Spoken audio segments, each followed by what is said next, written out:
Assalamualaikum warahmatullahi wabarakatuh. Senang rasanya saya Septinita dapat kembali menjumpai Anda dalam program Kabar Jambi, program yang memang didedikasikan untuk menginspirasi seluruh masyarakat yang ada di Provinsi Jambi. Dan memang saudara melihat perkembangan internet dan kemajuan teknologi yang pesat saat ini memang membuat banyak generasi muda untuk menyalurkan karyanya ataupun kreativitasnya melalui sebuah karya ataupun konten yang dikemas secara menarik, dan tentunya hal ini untuk bertujuan menjangkau masyarakat luas dan juga berpotensi untuk menghasilkan pundi-pundi rupiah melalui bekerja sama dengan berbagai pihak. Sesuai dengan tema kita yang menarik pada hari ini, yakni kreator muda, kreatif dan cemerlang. Untuk itu kita telah menghadirkan dua orang narasumber yang luar biasa hadir di studio TVRI Jambi. Salah satunya kita sapa terlebih dahulu, yakni M. Akila Rifanda selaku konten kreator. Halo, selamat siang. Selamat siang, M. Kak. Akil. Dipanggil apa nih? Akil. Akil. Akil Oke, aja. Bagaimana kabarnya siang hari ini, Akil? Baik. Baik ya, Cukup alhamdulillah. panas ya. Cukup panas ya. Dari mana nih ngomong-ngomong? Dari bengkel tadi. Dari bengkel ya. Mm-mm. Oke, terima kasih Akil telah hadir di studio TVRI Iya. Jambi, dan juga pemirsa, kita mengundang salah satu narasumber yang terhubung bersama kami melalui sambungan virtual. Kita sapa terlebih dahulu Dinda Anggun Eka Saputri. Dinda. Halo, selamat siang Dinda. Halo Mbak, dan Akil juga. Iya, Kak. Oke, bagaimana kabarnya siang hari ini Dinda?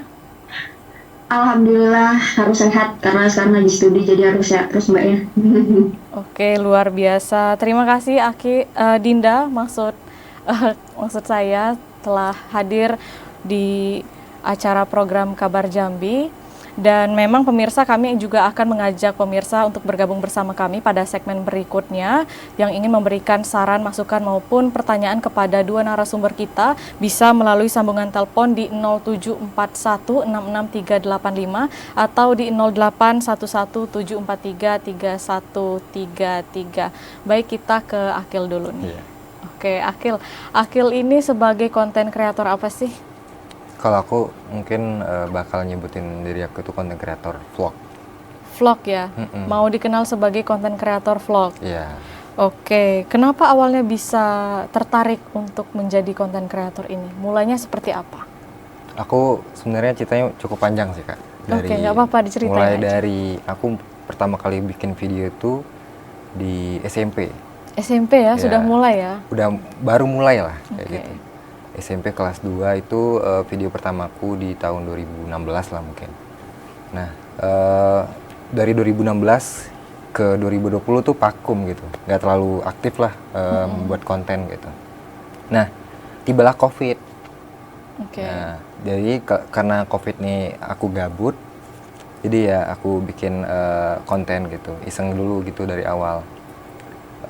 Nyoba-nyobain beberapa tren yang lagi panas-panasnya waktu itu COVID, dengan lagu-lagu yang mungkin kita punya familiar dengan lagu-lagu yang pada saat COVID gitu. Nah, dari situ aku mulai bikin konten gitu, dan ada salah satu konten yang rame dan itulah gaya yang aku ikutin sampai sekarang kayak gitu. Oke, kenapa lebih concern ke tadi disebutkan vlog kan? Lebih memilih konten vlog, padahal kan banyak sekali ide-ide yang bisa kita salurkan. Kenapa? Sebenarnya sih itu salah satu segmen juga di channel aku atau akun aku, Instagram, TikTok, itu banyak juga sebenarnya selain vlog, tapi yang paling banyak itu segmen vlog. Nah, kenapa aku pilih vlog tuh dikarenakan mungkin orang banyak itu nggak sadar bahwasannya hal-hal kecil di sekeliling mereka itu banyak yang indah gitu. Oke. Hal-hal detail mungkin seperti rumah panggung, makanan khas, ataupun cara orang berpakaian dan segala macam itu adalah sesuatu yang indah dilihat gitu. Namun mereka tidak pernah merekam momen tersebut gitu. Kenapa itu? Karena itu aku mulai konten-konten yang tentang vlog. Aku pergi ke kampung halamanku misalnya kayak gitu. Dari situlah aku beranjak fokus ke vlog gitu. Berarti ini daily vlog ya, Day keseharian in my ya? life gitu bahasanya tuh. Oke. Kayak gitu. Oke, kita kembali ke Dinda. kalau Kak Dinda. Iya Kak. Oke Dinda, Dinda ini pengen dikenal sebagai konten kreator apa sih? Kebetulan di konten ya aku fokusnya di education sama self improvement sih gitu. Oke, menarik sekali nih Dinda ya tentang edukasi. Ini edukasinya bisa diceritakan seperti apa edukasinya, Dinda? Untuk education ini sebenarnya kan saya lagi studi S2 awalnya. Kemudian saya waktu itu ada buat konten terkait pendidikan. Kalau sekarang ini kan kita tahu sendiri ya, mahasiswa sekarang lagi booming-boomingnya berita tentang itu bunuh diri dan sebagainya karena stres masalah kuliah, eh, skripsi, tesis dan sebagainya. Nah, jadi saya di situ ada buat konten terkait education tentang S2, tentang bagaimana sih sebenarnya kita itu sebagai mahasiswa itu bisa tetap tenang, bisa tetap enjoy gitu. Nah, di situ ternyata banyak insight-nya. Terakhir itu mungkin yang paling besar itu waktu itu saya ada 6 juta viewers terkait pendidikan S1, S2, S3. Salah satunya adalah intinya itu kalau semisalnya kita ingin kuliah dengan rileks, dengan santai, itu ternyata tidak serta-merta kita pintar aja, tapi itu juga kita harus diimbangi dengan kecerdasan emosional, daya juang kita dalam belajar, dalam kuliah, dan sebagainya. Itu aja sih secara singkatnya, Mbak. Oke, di sini tadi disebutkan memang ketika S2 ya, apakah memang memulai menjadi konten kreator ini memang ketika mau masuk S2 atau sebelumnya sudah menjadi konten kreator juga membuat konten, Dinda? Oke, kebetulan untuk konten kreator education-nya itu ketika awal S2, jadi 2023 pertengahan tahun itu baru awalnya, Mbak. Oke, baru banget ya, baru mulai banget ya. Iya, Oke, itu iya memang benar. dari seperti ini, apakah ada teman-teman yang melakukan membuat konten yang sama, bisa mungkin terinspirasi seperti itu, atau memang termotivasi dari apa gitu bisa memulai konten? Oke, terima kasih Mbak atas pertanyaannya. Sama seperti Akil lah, kalau Akil kan membuat kontennya terkait vlog yang diambil dari hal-hal kecil yang ada di lingkungan. Sama, saya termotivasi yang pertamanya dari pendidikan saya yang S2 ini. Saya itu melihat ada hal-hal kecil yang sebenarnya itu secara tersirat dan itu tuh sebenarnya penting. Hanya saja tidak diumumkan atau tidak digaungkan di TikTok. Jadi saya berinisiatif dari hal-hal kecil itu bisa memacu teman-teman khususnya mahasiswa yang juga lagi struggling atau lagi survive di pendidikan mereka bisa untuk mencapai tujuan mereka di akhir itu Mbak. Jadi intinya adalah di hal-hal kecil sih, sama seperti aku juga. Oke, selama untuk memulai membuat konten ini ada kendala-kendala nggak yang dialami sama Dinda? Untuk kendalanya mungkin lebih di waktu sih kalau saya, karena kebetulan kalau kuliah saya S2 itu kan memang tugasnya kan emang banyak banget. Setiap hari selalu ada tugas. Nah, mungkin jadi saya lebih ke manajemen di waktu sih. Mungkin setiap hari Sabtu sama Minggu saya untuk nyiapin apa yang perlu saya siapin, ide-idenya. Untuk eksekusinya itu mungkin baru di hari-hari weekday ketika selesai kuliah untuk ngepostnya gitu, Mbak. Oke, selain manajemen waktu, mungkin sebagai konten kreator ini juga butuh mood yang bagus ya. Pernah nggak moodnya sampai naik turun? Karena kan kita butuh mood yang bagus ya untuk membuat konten itu supaya juga hasil kontennya itu menarik. Sangat dipengaruhi mood juga sih Mbak. Terkadang kalau semisalnya moodnya lagi jelek, itu idenya tuh gak ada. Bahkan untuk mau ngedit pun juga kadang males. Apalagi kalau mahasiswa misalnya lagi banyak deadline, terus ada ulangan besok atau ujian, itu kan gak fokus untuk buat kontennya. Jadi terkadang di hari-hari tertentu yang menurut saya cukup sibuk, jadi saya cukup kasih space dulu untuk nggak buat konten gitu Mbak. Oke, berarti tetap konten kreator jalan tapi lebih memprioritaskan kuliah yang ada saat ini ya, Dinda ya? Iya, benar sekali, Mbak. Oke, ini kan sebagai konten kreator ini memang dituntut untuk terus menyalurkan karyanya kan? Pernah nggak ada sampai followers yang benar-benar menagih kontennya, Kak, kapan upload gitu? Itu gimana menyikapinya? Kalau itu sih saya lebih ke karena konten saya lebih ke pendidikan, tentang skripsi, tentang tesis. Jadi teman-teman itu ada yang nanya, Kak, ayo dong, apa ya namanya, jadi konsultan kami di tugas akhir gitu. Wah, Jadi, oh iya, jadi saya cukup memfasilitasi itu di komunitas yang saya punya kebetulan. Saya ada komunitas Extraordinary Woman, jadi itu pemberdayaan peran perempuan. Jadi ketika mereka minta konten yang sifatnya itu cukup komprehensif, cukup dijelaskan dalam waktu yang banyak, itu saya alihkan ke sana dengan pengadaan kelas-kelas online secara gratis gitu Mbak. Tapi kalau semisalnya permintaan konten yang sifatnya bisa dijawab cukup 1 menit, 2 menit, itu biasanya saya bales langsung di TikTok gitu. wah, keren sekali ya. Ini juga bisa menghasilkan pundi-pundi rupiah ya, Dinda ya. Oke, kita Bisa kembali ke dikatakan. Akil. Ya. Oke, Akil, di sini kita sudah bahas tadi konten kreator ya tentang perflogan gini ya. Dan untuk kendala-kendala dari Akil sendiri gimana sampai bisa memulai dan sampai saat ini kan sudah berjalan lama ya, Ya. dari tahun ke tahun. Seperti apa? Mungkin sama kayak Kak Dinda. Mungkin dari manajemen waktu juga, karena aku kuliah juga. Oke, Dan kuliah lagi juga ya skripsian sekarang. juga. Oke. Jadi kalau untuk kendala yang terbaru saat ini itu gara-gara skripsi segala macam. Kalau dari dulu mungkin dikarenakan aku nggak punya tim. Kalau dalam buat konten aku di Instagram dan TikTok itu aku biasanya sendirian. Nah, Oke. kadang ada kendala di mana itu aku nggak punya teman buat konten gitu. Sedangkan aku butuh untuk ya setidaknya menjadi menjadi kameramenku gitu misalnya kayak gitu.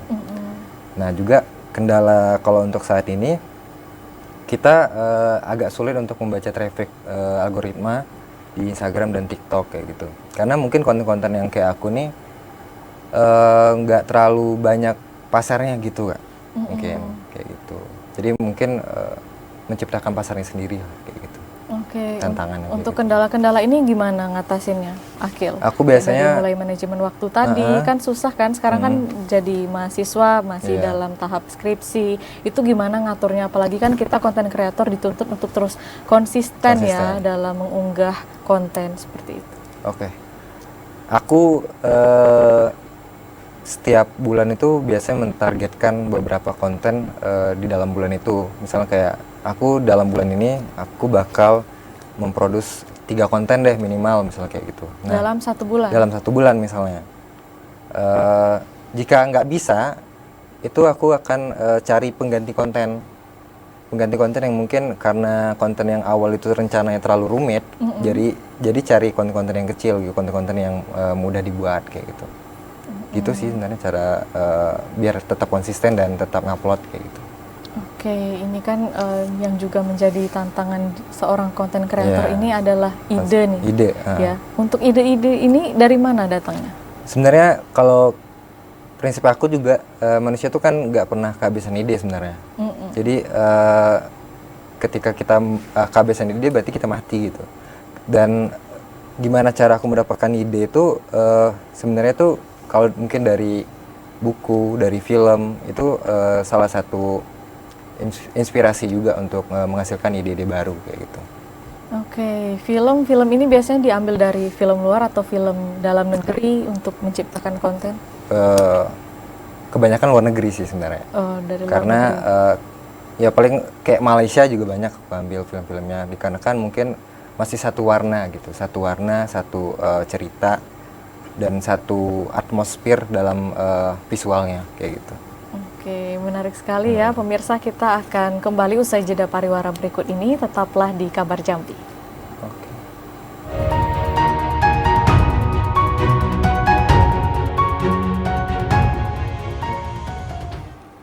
Oke pemirsa, terima kasih Anda masih bersama kami di program Kabar Jambi. Masih dengan 2 narasumber kita, konten kreator yang luar biasa.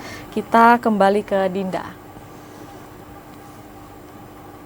Oke Dinda, kalau Dinda sendiri untuk menciptakan konten-konten kreator saat ini, terutama di bidang edukasi dan juga self-improvement ini, biasanya ide-idenya dari mana aja sih Dinda? Kalau Kalau idenya Mbak, yang pertama karena saya sedang menjalani masa-masa jadi mahasiswa, kadang itu kan, jadi ide-idenya itu timbul dari apa yang saya rasain gitu. Contohnya, misalnya kita tuh kadang kenal banget, misalnya ada senior bilang, ah dengan dosen itu hati-hati deh, angker banget, misalnya killer banget gitu. Ternyata pas kita belajar sama dosen tersebut enggak, ternyata dia enggak killer, dia hanya tegas dan ilmunya juga dapet. Nah, dari situ itu saya udah dapet ide. Oh ternyata nggak semua orang bilang itu emang beneran ada atau beneran sama. Bisa jadi beda orang kan beda masa, beda rasa ya. Nah itu tuh yang ingin saya kembangkan nanti di konten. Misalnya jangan pernah percaya dengan katanya sebelum kita ngerasain sendiri. Jadi cukup jadiin referensi. Jadi untuk masalah ide sebenarnya dari apa yang saya rasain dari hal-hal kecil seperti itu sih Mbak. Kalau pendidikan khususnya. Oke, terus juga sebagai konten kreator ini kan kita membutuhkan kepercayaan diri ya, yang tinggi menurut saya ya, Dinda. Kalau Dinda ini membangun Iya. kepercayaan dirinya itu seperti apa? Karena kan kita memang harus percaya diri, nggak boleh takut dengan apa hate comment dan lain-lain, itu seperti apa kalau Dinda? Terima kasih Mbak. Sebelumnya karena kita bahasnya tentang pendidikan ya, jadi saya biasanya itu nggak bisa langsung, oke langsung, oh bagus nih, langsung saya post. Biasanya itu saya minta teman-teman saya dulu yang satu angkatan, kira-kira ini cukup valid gak ya informasi yang aku berikan gitu loh. Jadi minta saran lah khususnya sama teman-teman praktisi, teman-teman yang education, kira-kira ini cukup memungkinkankah untuk kita post gitu. Gitu aja Mbak. Oke Dinda, kalau dalam pembuatan kreator ini, Dinda berdiri sendiri atau memang ada teman-teman yang membantu di dalamnya, seperti tim gitu? Oke, kalau untuk pembuatan kontennya di TikTok itu saya sendiri, karena juga sama seperti masalah Mas Akil ya, kita sebagai konten kreator itu terkadang susahnya itu adalah ketika kita punya ide, kita punya shoot dan sebagainya, kita nggak punya tim. Kita jadi bingung mau tag yang mana, minimal semisalnya ketika kita ada angle-angle tertentu dalam pembuatan video yang nggak tag karena nggak ada tim. Kalau sendiri kan cukup susah itu sih. Nah kalau di TikTok ini karena fokusnya adalah di substansi dari isinya itu, jadi kalau semisalnya video-video ya biasa, nggak perlu estetik banget, yang penting maknanya nyampe gitu aja Mbak sejauh ini. Oke, Untuk ini ke depan belum tahu sih. oke, kalau untuk orang tua, teman-teman tahu nggak kalau Dinda ini juga sudah sebagai konten kreator dan bagaimana dukungannya? Kalau orang tua sih lebih tepatnya hanya sekedar tahu kalau ada TikTok dan ada ngupload video TikTok. Orang tua cuman hanya mengingatkan, jangan video TikTok yang aneh-aneh, kamu perempuan, gitu aja. Gitu aja Mbak. Oke, kita kembali ke Akil ya. Akil, kalau Akil tadi disebutkan kalau untuk TikTok itu buat videonya sendiri. Terus pernah nggak sampai melibatkan teman-teman dan juga tim untuk membuat video? Terkadang kalau aku mendapatkan satu ide nih, misalnya teman-teman lagi ngumpul di satu kafe kayak gitu kan, tiba-tiba muncul satu ide dari aku, dan kebetulan mereka lagi pakai kostum yang sesuai dengan ide aku gitu. Ngumpul nih, pas ngumpul gimana kita buat konten gitu, misalnya kita bikin konten pakai lagu Melayu misalnya kayak gitu ya. Kita pergilah ke konsep yang aku inginkan tuh di rumah panggung misalnya. Kita pergi ke seberang gitu kan. Sampai ke seberang, tolong kawan-kawan jadi talent aku gitu. Jadi aktor aku misalnya kayak gitu. Karena beberapa kali aku juga di belakang kamera gitu. Karena aku pengen orang lain deh yang main di video aku kayak gitu. Mereka joget kayak gitu kan, ngikutin lagu aku, terus sesuai lah dengan konsep-konsep yang aku inginkan kayak gitu. Kayak kemarin ada lagu yang lagi viral tuh lagu Melayu City kayak gitulah. Jadi mereka joget gitu kan. Terus aku kombinasiin dengan beberapa video yang terkait tentang rumah panggungnya dan segala macam. Terus aku upload tuh di TikTok. Lalu di TikTok tuh rame Kak. Oh, rame. Rame lah kalau hitungannya kayak gitu. rame, responnya bagus dan segala macam. Nah, kalau untuk misalnya sebagai tim, mungkin kalau tim yang aku maksud itu tim sebagai talent gitu. Kalau untuk pengoperasian kamera mungkin aku masih bisa sendiri. Kecuali memang produksinya tuh lebih besar lagi, misalnya kayak film. Kan kalau film kan memang butuh tim kayak gitu. Dan juga kalau di konten-konten kayak aku tuh kan memang kebanyakan konten-konten aku tuh tentang kesendirian. Dan tema-temanya itu emang cukup untuk sendirian gitu Kak. Dan gimana aku gimana ya, aku bisa kemana-mana aja sendirian kayak gitu, ataupun minimal berdua lah misalnya kayak gitu. Kalau mungkin kalau tim ya film tadi seperti itu sih. Kalau untuk ide-ide juga melibatkan teman-teman? Terkadang iya dan kadang juga enggak. Kalau iyanya itu ketika film ini ataupun konten ini butuh validasi, butuh koreksi lah dari teman-teman sebelum konten ini naik kayak gitu. Misalnya konten tentang isu-isu yang sensitif misalnya kayak gitu Kak, atau pelecehan atau segala macam. Nah, itu kan aku perlu diskusi dulu dengan kakak di rumah, terus diskusi lagi dengan teman-teman yang mungkin paham tentang isu pelecehan kayak gitu. Setelah mereka bilang, oh oke nih Kil kayak gitu, baru saya upload kayak gitu, misalnya kayak gitu. Kalau misalnya tanpa tim itu, ide-ide yang datang dari sendiri itu biasanya itu konten-konten yang memang lebih ringan gitu Kak. Konten-konten yang ngebahas misalnya suatu hal yang unik dari sebuah rumah panggung, yang unik dari lagu-lagu Melayu misalnya kayak gitu. Nah, juga di dalam vlogku kan banyak kan itu aku menggunakan lagu-lagu Melayu gitu Kak, dengan suasana yang Melayu. Terus lagi banjir kemarin aku punya video konten dua konten lah. Satunya alhamdulillah rame gitu di seberang kayak gitu. Kemarin buatnya lagi banjir terus hujan-hujan gitu kan. Di atas perahu sempat nyebur juga kayak gitu. Nah, ide-ide yang kayak gitu aku rasa nggak terlalu harus punya distraksi yang banyak untuk orang lain, dari orang lain kayak gitu. Kayak gitu sih Kak. Jadi untuk idenya gampang sekali ya. Gampang. Apa yang terjadi saat ini langsung diangkat jadi ide, langsung dibuat menjadi konten ya. Dan lebih itu sih, lebih sensitif dengan lingkungan sekitar sih kayak gitu, isu-isunya ataupun lebih satu hal yang menarik ya? Gitu. Oke, tadi disebutkan juga sama Akil pernah pengalaman di belakang kamera. Iya. Nah, ini pernah bergabung komunitas atau seperti apa?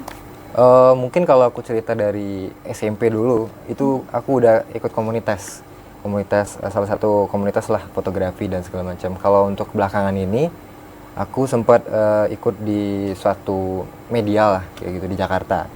Nah, mereka memproduksi sebuah video YouTube lah kayak gitu. Nah, aku di situ sebagai editor dan sebagai videographer juga. Gitu. Mereka juga bergerak di edukasi seperti Kak Dinda, tapi mereka juga punya video-video yang mungkin mengedukasi dari segi ekonomi, dari segi pendidikan, dari segi stand up comedy dan segala macam kayak gitu.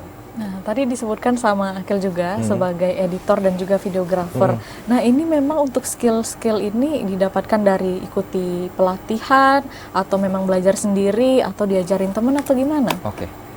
Kebetulan kalau untuk editing atau belajar edit itu sebenarnya aku otodidak Kak. Oh, belajar sendiri ya? Dari YouTube gitu. Dari YouTube, jadi belajar dari YouTube aja sudah bisa belajar sendiri langsung dieksekusi. Karena kan kita disuguhkan banyak informasi, cara ngedit ini, cara cut ini, cara kasih efek ini di YouTube gitu. Dan kita sebagai anak muda ya sudah kebanjiran informasi, tinggal kita menggali informasi tersebut untuk diri kita sendiri gitu. Gitu sih Kak. Oke, sampai saat ini kendala-kendala yang paling tersulit nih, apa sih? Selama jadi konten kreator, paling tersulit apa? Paling tersulit? Mungkin dari ini sih, gimana konten itu lebih bermanfaat gitu untuk orang lain. Setidaknya itu menambahkan informasi untuk orang lain gitu Kak. Karena kadang konten yang kita buat tuh pesan itu nggak terlalu sampai, mereka nggak terlalu paham gitu. Nah, karena mungkin balik lagi ke diri kita sendiri, mungkin kitanya aja yang belum bisa mengkomunikasikan itu lebih baik kayak gitu. Gitu. Oke, terus juga untuk sistem kontennya seperti apa nih? Misalkan kalau saya lihat kan konten-konten itu ada yang sekali upload itu Oke. langsung habis. Nah, kalau untuk Akil ini seperti apa? Apakah kontennya berkelanjutan? Ada part 1, part 2, part 3? Kan banyak Oke. sekali konten kreator ya, kreativitasnya. Oke. Mungkin kalau di Instagram dan TikTokku, Kak, itu aku bagi ke segmen sih sebenarnya. Kalau segmen kalau kayak sinetron dan segala macam itu kan pakai episode gitu.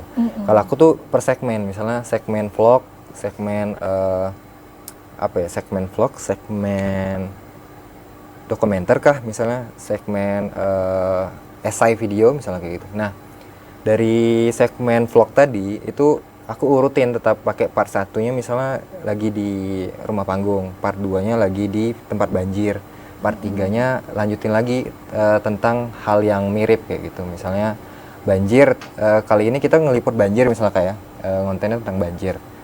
Sekedar banjir aja, informasikan secara umum bahwasannya di seberang banjir. Tapi lebih dalam lagi, apa sih kegiatan orang saat banjir gitu misalnya gitu. Nangkul ikan misalnya gitu. Pas banjir ada ikan mudik misalnya, menjalo ikan gitu kan. Jalo apa bahasa Indonesia gak? Menjaring ikan gitu. Menjaring ikan. Hal-hal yang kayak gitu yang lebih dalam, tapi bukan episode namanya, tapi lebih ke apa ya, part yang mungkin lebih berkesinambungan gitu. Oke, kalau saya dengar tadi lumayan ya, maksudnya butuh spending waktu, terus juga energi, tenaga, melibatkan teman-teman yang lain. Ini pernah ngerasa nggak kayak, aduh udah capek-capek gini, Tapi nggak rame gitu. Pernah nggak ngerasa di posisi itu, terus bagaimana cara mengatasinya? Pernah sih Kak. Saat itu aku bikin konten udah berapa kali tapi nggak pernah naik gitu kan. Nah iya, itu sedih, gimana itu? sedih banget kan. Kayak soalnya sebelum itu aku buat konten rame gitu kan, tapi gara-gara ini karena apa ya nih, aku harus analisa kontenku sendiri kan gitu. Setelah aku analisa, kena nih masalah ini, ada satu masalah yang bikin video-videoku nggak naik gitu. Ternyata hal itu datang dari diri sendiri juga Kak. Misalnya aku ngebuat konten tuh nggak ada informasinya, nggak ada hal yang bikin menarik orang, ngebosonin, terus kayak gitu-gitu aja, nge-stuck kayak gitu. Nah, hal-hal yang kayak gitu tadi bikin kontenku nggak rame gitu. Dan cara aku mencari tahu apa kesalahan itu ya melihat konten ke belakang gitu. Konten-kontenku yang nggak rame itu karena apa gitu. Dan kalau rame karena apa juga gitu. Dan itu semua harus dianalisis gitu. Oke, langsung dikoreksi ya. Harus Tapi koreksi. kan padahal kan sebelumnya tadi juga sempat disampaikan sebelum upload itu kan ditanya dulu sama teman-teman kan. Itu juga nggak menjaring ya dari teman-teman? Dari teman-teman mungkin nggak menjamin juga untuk konten ini bakal rame atau enggak. Karena mungkin pada saat itu ada kebutuhan untuk ngupload isu yang terkini ataupun kebutuhan untuk kelompok kita untuk mengupload suatu isu misalnya kayak gitu. Karena mungkin mereka juga nggak terlalu melihat bagaimana pasar yang rame sekarang ini apa gitu. Jadi kalau aku lihat, misalnya teman-temanku setuju nih konten kamu naikin lah Kil, tapi nggak rame juga sebenarnya kayak gitu. Nah, hal itu kan sebenarnya ada suatu hal yang salah dalam konten tersebut. Apakah isi informasinya tuh nggak terlalu valid ataupun kemasan dari video itu nggak terlalu menarik kayak gitu. Gitu sih. Oke pemirsa, kita akan membahas tema kita lebih lengkap lagi usai jeda pariwara berikut ini. Tetaplah di Kabar Jambi. Oke.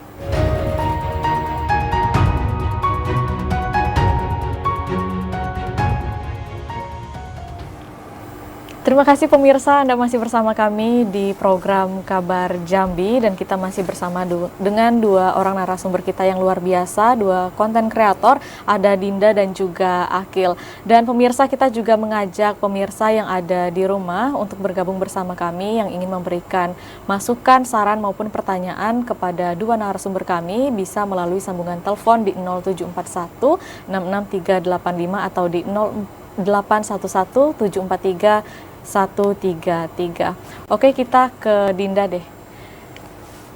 Kalau menurut Dinda, kalau menurut Dinda, untuk menjadi konten kreator ini butuh modal yang besar nggak dari alat-alat yang kita perlukan? Mungkin perlu kamera yang bagus atau seperti apa? Dari Dinda sendiri gimana? Sebenarnya untuk misalnya gadget dan sebagainya itu pendukung ya.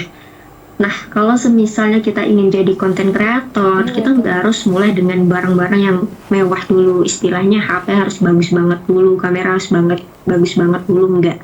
Jadi kalau perspektif saya adalah yang pertama kita mulai aja dulu dengan HP yang kita punya sekarang. Misalnya nanti berjalannya waktu dari hasil-hasil konten kreator itu mungkin baru bisa kita sisakan untuk beli hal-hal yang mungkin lebih prioritas. Misalnya dari konten kita yang paling dibutuhkan itu misalnya dari kameranya, mungkin kita baru bisa pelan-pelan deh kita ganti di sisi gadgetnya untuk beli kamera dan sebagainya. Tapi kalau apakah harus dengan barang-barang yang mewah atau barang-barang yang mahal banget, itu saya pribadi enggak.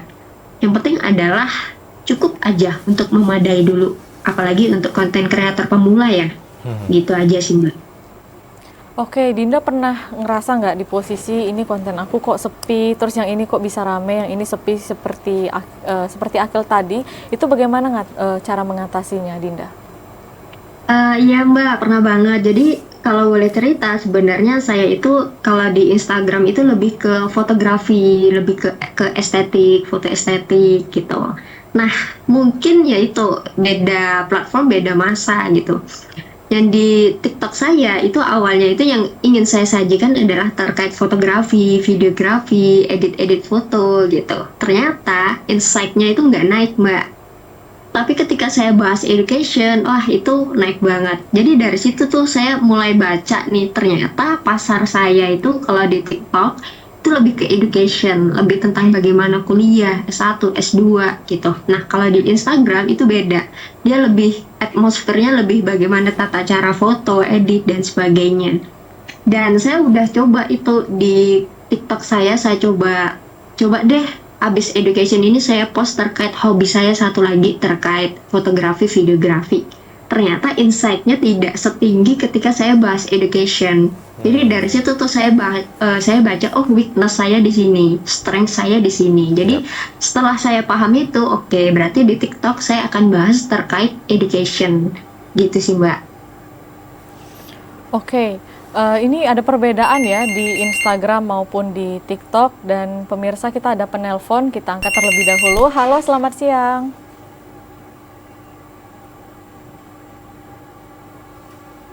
Halo, selamat siang. Dengan siapa dan di mana? Selamat siang juga Mbak Desita.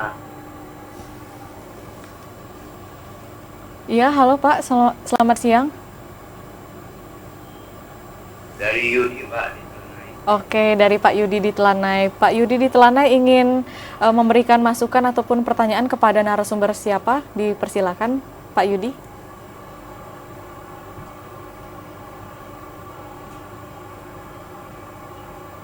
Baik, terima kasih Mbak Desita atas waktunya.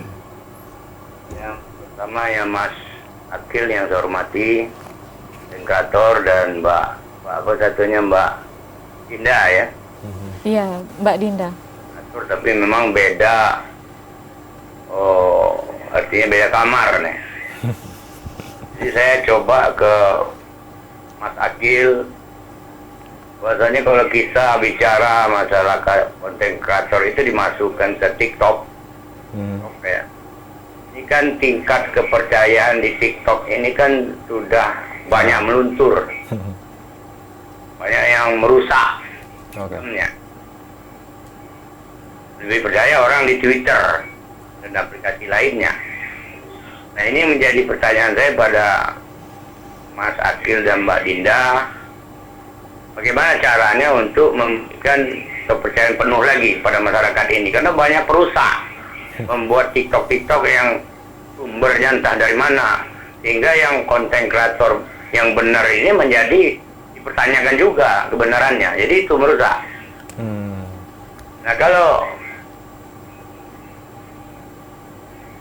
Nah selanjutnya yang saya menarik di sini konten kreator dari Mbak Dinda ini. Karena ini menyangkut masalah edukasi ya. pendidikan.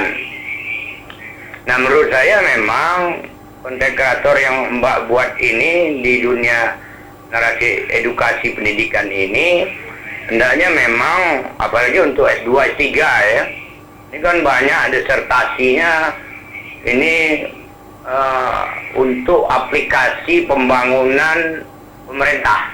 Banyak sekali itu. Ya, pengawasan ini, pengawasan itu. Nah, sementara coba Mbak sumbangkan konten kreatornya menyangkut masalah disertasi untuk kepentingan pembangunan di pemerintah daerah. Jadi jangan disebarkan, di-sharekan ke umum, tapi khusus ke pemerintahan. Sehingga mungkin dia bisa mengikut sertakan para S2, S3 ini yang sudah membuat disertasi untuk menunjang pembangunan daerah itu sendiri. Kadang-kadang kan tidak pernah diajak, Mbak. Jadi melalui konten kreator Mbak inilah mungkin bisa pemerintah merangkul. Karena justru itu perguruan tinggi itu ya rektornya rektor lah, gubernurnya gubernur lah, tidak pernah ada kerjasama terhadap aplikasi untuk kegiatan pembangunan demi kepentingan masyarakat. Di sini letaknya. Justru melalui Mbak ini mungkin bisa menyumbang ke pemikiran. Sehingga skill kalian di bidang untuk transfer knowledge-nya ke pemerintahan itu bisa dipakai gitu nah. Kan paham maksud saya kan? Nah, tapi kalau Dinda ini beda lagi, konten kreatornya berkaitan dengan bukan pendidikan ya. Jadi tapi sama saja. Lebih baik disumbangkan kepada pemerintah daripada lempar ke masyarakat begitu. Dapat duitnya kalau memang itu bagus, lebih besar duitnya. Tapi pertanyaannya pemerintah ini aware apa enggak kan gitu. Kadang-kadang nggak aware pemerintah ini. Nah, jadi susah. Bagaimana dia mau mendukung konten kreator ini bisa hidup dan berkembang? Karena terus terang konten kreator ini kalau saya lihat dari generasinya ya dia di generasi Z, kelahiran tahun 96 dan 2010. Jadi mainan sudah HP Android ini. Beda dengan saya kan, saya kelompok baby boomer ini. Dari zaman surat menyurat kalau dulu. Iya, baik. Apa. Jadi ini cukup menantang menurut saya ke depannya. Jadi berkolaborasi dengan pemerintah lah lebih bagusnya. Hingga bisa disumbangkan pemikirannya. Saya rasa demikian. Mudah-mudahan pemerintah dapat memberikan ruang, kesempatan bagi mereka untuk bekerja sama begitu ke depannya. Hingga lebih semangat konten kreator ini untuk hasil kerjanya. Terima kasih, mohon maaf. Wabillahi taufiq walhidayah. Wassalamualaikum warahmatullahi wabarakatuh. Waalaikumsalam warahmatullahi wabarakatuh. Terima kasih Pak Yudi Ditlana yang telah memberikan pertanyaan dan juga masukan kepada dua narasumber kita yang luar biasa pada siang hari ini. Mungkin bisa dari Dinda terlebih dahulu untuk menjawab pertanyaan dari Pak Yudi Ditlanai untuk membangun kepercayaan yang penuh kepada masyarakat dan juga terutama bagi viewers di media sosial. Dinda. Oke Mbak, terima kasih. Jadi bagaimana cara membangun kepercayaan penuh pada masyarakat itu biasanya salah satu yang paling utama yang dilakuin adalah dari kita dulu. Misalnya kita ingin menyampaikan informasi terkait misalnya tentang PPG, karena kebetulan saya jurusan pendidikan ya, entah itu PPG, entah itu CPNS atau P3K, maka sebaiknya itu kita lampirkan sumber terpercayanya di mana. Itu yang pertama. Kalau dari kita sendiri. Yang kedua, setelah dari kita sendiri, kita komunikasiin. Kita komunikasiin dalam arti jangan mudah percaya seperti yang dari katanya. Seperti itu. Yang ketiga adalah setelah itu baru di bagian promosinya. Bagaimana kita bisa mempromosikan itu dengan baik, dengan cara yang unik. Nah, karena salah satu kesulitan terberat dari konten kreator itu adalah bukan menyampaikan substansinya, tapi bagaimana kita mengemas substansi itu dengan cara yang menarik. Itu sebenarnya menjadi tantangan, apalagi ini sifatnya education, yang sifatnya itu kayak pendidikan, karena kita tahu sendiri bahwa masyarakat Indonesia sekarang itu masih suka dengan namanya konten-konten yang lebih ke hiburan, bukan ke informatif. Makanya salah satu dan itu juga didukung oleh di Indonesia sendiri, kan tingkat kesukaannya dalam membaca itu kan masih merendah Mbak ya. Jadi itu juga menjadi indikator kenapa teman-teman kita, masyarakat Indonesia khususnya itu dalam mengelola informasi itu masih mentah gitu. Oke. Itu aja Mbak. Oke, kalau untuk tanggapannya Dinda dari Bapak Yudi Ditlanai tadi mengenai pemerintah berkolaborasi dengan konten kreator seperti apa, Dinda? Oke, baik. Sebelumnya, karena konten saya lebih bukan di S3 ya, lebih bagaimana sih mahasiswa itu bisa menjadi mahasiswa yang struggling tanpa harus stres gitu, bagaimana bisa menjalani perkuliahan tanpa stres gitu-gitu. Nah, mungkin concernnya cukup beda dengan yang Bapak sampaikan, tapi terkait yang Bapak sarankan itu juga pernah saya pertimbangkan dan sudah saya eksekusi. Sebelumnya saya udah punya konten komunitas terkait pemberdayaan peran wanita. Nah, di sana kita mengundang dari dinas keperempuanan apa ya, lupa saya.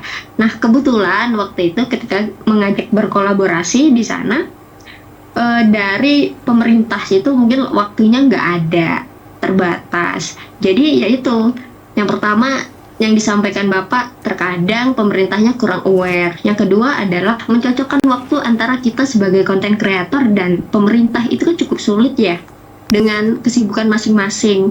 Tetapi untuk kedepannya tentu harapan saya dan harapan Akil tentunya kita sebagai warga Jambi pasti ingin Jambi itu lebih baik lagi dari segi kualitas dan juga kuantitas. Itu sih Mbak. Oke, terima kasih Dinda. Kita kembali ke Akil. Bagaimana tanggapannya tadi Akil dari Pak Yudi Ditlanai? Mungkin dari pertanyaan pertama yang tentang mengembalikan kepercayaan kepada masyarakat kan. Dikarenakan TikTok adalah salah satu sosial media juga yang memiliki algoritma kan. Mereka kan juga, aku ngomongin secara analisis algoritma kan. Mereka kan juga menganalisis yang paling banyak kesukaan dari masyarakat itu apa gitu. Ya berarti kan kita lihat sendiri di TikTok itu isinya memang entertainment semua, hal-hal yang mungkin tidak terlalu banyak informasinya dalam satu video.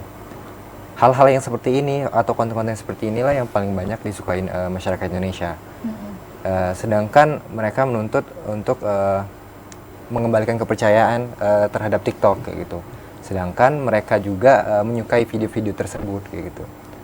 Mereka juga yang istilahnya tuh menaikkan video-video yang seperti itu dengan cara mereka like, share, ataupun mereka nonton sampai habis itu udah kebaca di algoritma bahwasannya video tersebut menarik untuk orang banyak di Indonesia kayak gitu. Nah, dari hal yang kayak gitu mulailah berubah kepercayaan masyarakat dikarenakan konten-konten yang mungkin tidak terlalu enak dilihat ataupun konten-konten yang tidak terlalu banyak informasi yang dalam video tersebut itu yang naik, itu yang dilihat halayak banyak kayak gitu. Makanya mungkin masyarakat jadi trust issue dengan TikTok gitu, isinya kok cuman joget-joget dan segala macam. Ya, karena kan konten-konten yang seperti kami mungkin dengan Kak Dinda ini nggak istilahnya itu segmen bagian kecil lah dari TikTok kayak gitu. Sedangkan di TikTok ini memang kebanyakan itu entertainmentnya kayak gitu. Makanya balik lagi kepercayaan masyarakat mulai memudar kayak gitu gara-gara konten-konten yang naik itu bukan konten edukasi kayak gitu sih. Oke, ini kan juga Akil kan sebagai mahasiswa ya sekarang. Nah, ini kalau misalkan memang jadi mahasiswa ini juga sebagai konten kreator, tujuan membuat konten ini sebenarnya apa sih tujuan utamanya, atau memang untuk menjadi popularitas seperti apa? Sebenarnya sih aku di awal aku tuh memang aku ngebentuk akun ini awalnya memang aku ingin memberikan informasi, memberikan tutorial cara ngedit, cara mewarnain video, cara membuat skrip, memang untuk bagi-bagilah atau sharing kayak gitu. Oke, untuk target ke depan sebagai konten kreator gimana?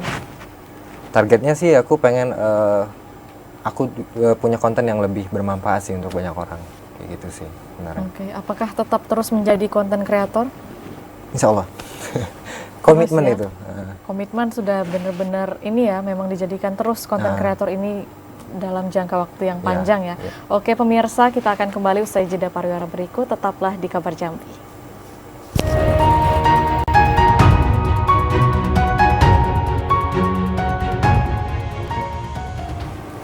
Baik pemirsa, terima kasih Anda masih bersama kami di program Kabar Jambi, dan tidak terasa pemirsa kita telah berada di penghujung acara.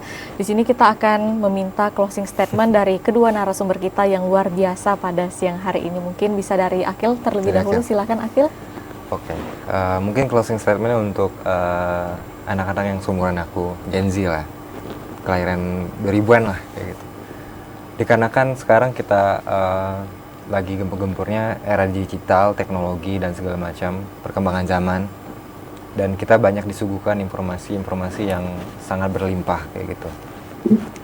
Kita harus bisa memfilter, bisa menginformasikan suatu isu yang mungkin kita nggak terlalu aware tentang isu tersebut, tapi ada beberapa kelompok atau beberapa orang yang butuh disuarakan kayak gitu. Karena aku beberapa kali pernah bikin film kayak gitu. Film aku membicarakan suatu isu atau suatu budaya yang mulai pudar kayak gitu. Nah, dari situ kan yang diuntungkan orang-orang yang mempertahankan budaya-budaya tersebut kayak gitu. Dan juga itu kita bisa memberi informasi tentang oh ada ya budaya-budaya tersebut di suatu daerah misalnya kayak gitu. Nah, dan juga aku saranin juga kalau untuk kita itu kalau memang bersosial media itu kita harus bisa memfilter, bisa gimana kita caranya tidak menjadi orang-orang yang hanya mengikuti seseorang gitu, tapi cobalah menjadi pencipta ataupun menjadi kreator juga, apapun dari segi latar belakang kalian kayak gitu, karena ketika kita membuat karya kita itu abadi misalnya kayak gitu. Gitu sih Kak. Oke, kita lanjut ke Dinda, closing statement, silahkan Dinda. Oke, untuk closing statement dari saya adalah yang pertama, kita itu tidak bisa menghambat era globalisasi. Jadi satu-satunya cara adalah kita harus ikut dalam globalisasi. Nah, yang pentingnya adalah bagaimana cara kita bisa membedakan mana yang kiranya itu butuh untuk diri kita dalam jangka panjang, mana yang kiranya kita itu nggak butuh. Dan karena di zaman globalisasi saat ini yang sangat penting sekali personal branding dan lain-lain, saya rasa anak muda saat ini penting dan harus deh mulai berani untuk menunjukkan karya kita, karya yang baik. Di Indonesia ini saya yakin, apalagi di Jambi, saya yakin warga negaranya itu banyak sekali yang kreatif, mungkin seperti Akil dari vlogger dan lain-lain. Hanya saja tidak disalurkan karya-karya mereka itu di media sosial. Jadi jangan pernah takut deh untuk itu, jangan pernah takut untuk mulai, jangan pernah takut juga untuk memberikan ide-ide. Terkadang konten-konten kreator yang besar itu tidak dimulai dari ide-ide yang besar banget, tapi bisa jadi dari ide-ide kecil yang kita miliki. Itu sih yang paling penting untuk anak muda sekarang. Bagaimana caranya untuk memilih informasi yang baik, dan bagaimana caranya mengelola informasi, mengelola media sosial agar kita tuh tidak hanya sebagai penonton, tapi juga kita sebagai pemain. Itu aja. Terima kasih. Oke, baik Dinda dan Akil, terima kasih telah hadir di program Kabar Jambi. Dan pemirsa, semoga dengan adanya tayangan ini dapat memberikan edukasi, motivasi, dan juga menginspirasi bagi seluruh masyarakat yang ada di Provinsi Jambi dengan terus mengeluarkan karya maupun kreativitas yang dapat berdampak baik bagi diri sendiri dan juga masyarakat luas. Demikian Kabar Jambi kali ini. Terima kasih. Wassalamualaikum warahmatullahi wabarakatuh dan sampai jumpa.